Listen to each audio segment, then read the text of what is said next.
So I want to talk about motherhood. Take me back to the day that you found out you were pregnant. How did you find out and what was your initial reaction?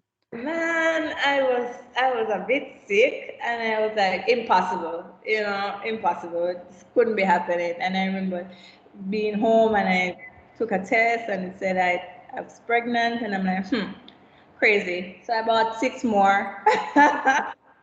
And then I remember my husband saying, you're pregnant. And I'm like, I don't think so. And I remember staying home for a week. Because I was like, hell no, it couldn't be possible. So I was really scared. I was nervous. I didn't know how to tell my coach. Like I remember showing up to practice a couple of days and I was running on the track and I didn't know how to tell my coach that what that was going on. But yeah, I think I was nervous. I was really scared because I just came back from the Olympic Games. I felt disappointed. I really wanted to go clear to defend my title in 2017, and I think after 2016 it's almost like you're like, oh my god, my toe was just such a bummer, and I just want to give myself the chance again to be in a better position. But yeah, I was low and whole with child. How hard was your recovery, especially after your C-section? Yeah, it was a bit difficult because as a new mom I was scared because I remember calling my doc every minute, like, is this supposed to hurt like this? Oh my God, this is hurting. I remember trying to breastfeed my son and I forgot I got a cut. I remember falling off the bed. It was just crazy. I remember coming home with my son, like from the hospital, and I remember I was like, oh, I need to carry him back because he was just crying, crying, crying for no, and I didn't know why he was crying. Like maybe I need to take him back because maybe there's something wrong. And I remember calling my doctor, and she's like, "Yeah, it happens. They cry. It's okay." Because I was just so, flustered. But yeah, it was. The recovery was difficult, but I think for me, I really listened to my body. I think in that time because I remember even after I went back to practice 11 weeks after I had my son, and I remember I did literally just 2 days. I didn't put any weights on my shoulder. Anything that I did in my hand. So I was really, taking my time and being patient with the coming back because I think what worked for me as well was the fact that 2018 was a no championship year. So I had the time to, take my time to get back to fitness. Tell me about your son Zion and how you guys chose that name. So I'm going to say a funny story. I had my son's name from a long time ago because I'm a huge Lauryn Hill fan. Like very huge. I still have my CD up till this day. My friends bought it when I was in high school.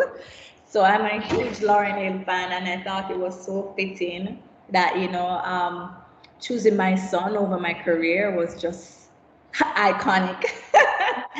Like, yeah, it was definitely a blessing for me, and I think I needed that rest. And again, I think um, so we had Zion, and I know Zion is also in the Bible, and I'm deeply spiritual as well, where Zion is Mount Zion is in the city of David, and Zion is considered heaven. And heaven is considered the highest point, and I believe as a woman, motherhood is right up there. I love that.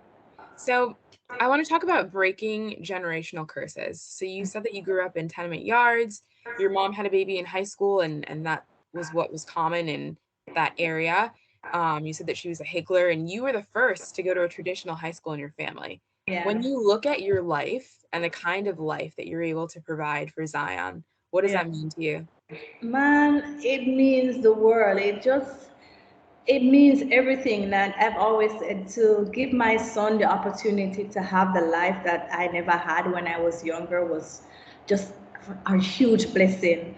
And creating this new journey for him gives him the opportunity to create, for his children a new avenue, a new way, and I'm grateful for that, and I think at the same time I did all of that, standing on my mom's shoulder because she did what she had to do with what she had. and I'm grateful for that. And it's part of my story, it's part of who I am. And looking back, people would say, would you change anything? Yeah, you would change some things, but ultimately, all the sacrifice that she made kind of gave me the willpower to do what I do, and that strength and that confidence and that, that ultimate, I would say, grit and resilience to get the job done. So being able to pass all that knowledge on to my son is not giving him, it's not an easy way, but it's a better way for him. Because it doesn't mean that because I had it hard, he needs to have it hard. It's a balance. I still want him to be grounded and to know that the reason why you're able to reach to this point or achieve those things or to have it this way is because we were able to ride off the hard work and the dedication of my mom, or and for myself, because I've always said if my son said he wants to be track, I'd be nervous because track is hard. Right. So I'm grateful that I'm able to provide for him, a better way. Mm. What's the biggest lesson that being a mom has taught you? And what do you want people to know about being a mom and an athlete and about age even? Yeah, I think the biggest lesson is, you're not gonna always get it right. I think that's one thing that I've learned. I always wanted to do it. I wanted to do it perfect. You bought this. I remember having my son. I bought the best pumps. I wanted the best diaper. I wanted all of that because I thought if I had those things, then it's gonna make it easy, and then I wouldn't. No, it's not all of those things. It's just being able to or to understand that you're not going to get it right and you're not perfect, and it's not going to be perfect, but it's going to be worth it. And showing up every day and starting over and trying to get it right is good, and not beat yourself up. I think, for me, being a mom, a working mom, leaving my son and not being able to be with him, 24/7, but all of that is difficult at times. I don't get to carry him to school in the morning. I don't get to pick him up a lot of times. I don't get to go to some of his activities, and it's hard. And I don't want to beat myself up because I'm trying to make a better way for him. And at the same time, when I'm here, I'm here. When I'm here with him, I'm in the moment. And being present is what counts. So I'm on the track. I'm present at that moment. When I'm here with my son, I'm present in that moment. So it's a balance, and it's not gonna be what works for me won't necessarily work for you as a mom, but you have to find your balance and you have to find what works for you and your family and you and your son. And I think one other thing that has been good for me is that I've never been a I love you kind of person. I never grew up that way. I kind of grew up a little tough. So I don't really say those things much, but my son has definitely made me a lot softer. Oh, Right. He has made me soft, and to know that you don't have to be tough for everything. Yeah, we are taught, a lot of us as black women and think that, oh, things need to be tough and we need to get it's hard. I'm definitely beyond that where, I want nothing's wrong with being soft and being cuddly and mushy. And I think my son has made me that way. And the older I get, I think it's more appreciative of the village that I have. I have a nanny who gives me 100% support, with my son, and being appreciative of help. And I think being vulnerable at this stage is also good, where I'm able to openly say, I need help. I can't do this by myself. I'm not superwoman. I remember when I just had my son and I had help, and my mother-in-law came to assist me with my son, and I'll be like, no, give me my child. I don't want you to hold my child. Because I was like such a new mom. And now I'm like, I can take all the help I can get. You can come, you can come. no.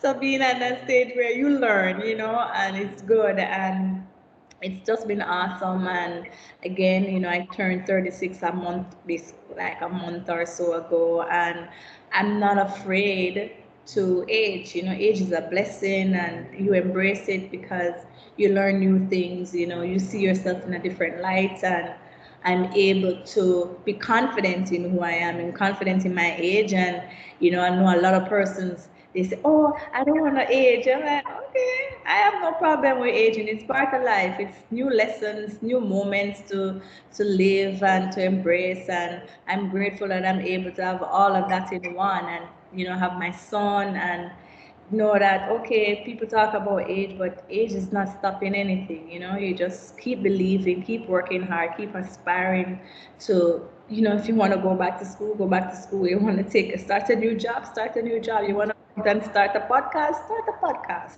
The age, you some people think they have all the time in the world, and you don't. I love it. This is your soft girl era. Love it. Claim it. Thank you.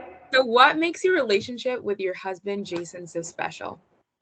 I think we balance each other out. He's definitely more on the soft side than I am on the soft side. And I think he understands me a lot, and he's always there. I said, it doesn't matter what's going on, he's always showing up, whether it's getting my igloo or my water bottle or my supplement ready for me to go to practice, whether it's packing the car with my equipment, whether it's staying home with my son, making sure everything is okay when I'm off to run, and just keeping everything floating. It's just awesome to have that support. And there's yes, there are times people talk about gender roles, but having someone who is so supportive, have no problem cooking, making sure that I'm okay, is top notch. You don't really get that where it's a partnership, and we partner together to make sure that we have the life that we want to live, and that's good, and we embrace that. And we're grateful that we have our son, and we're able to spend time with him and just have some fun.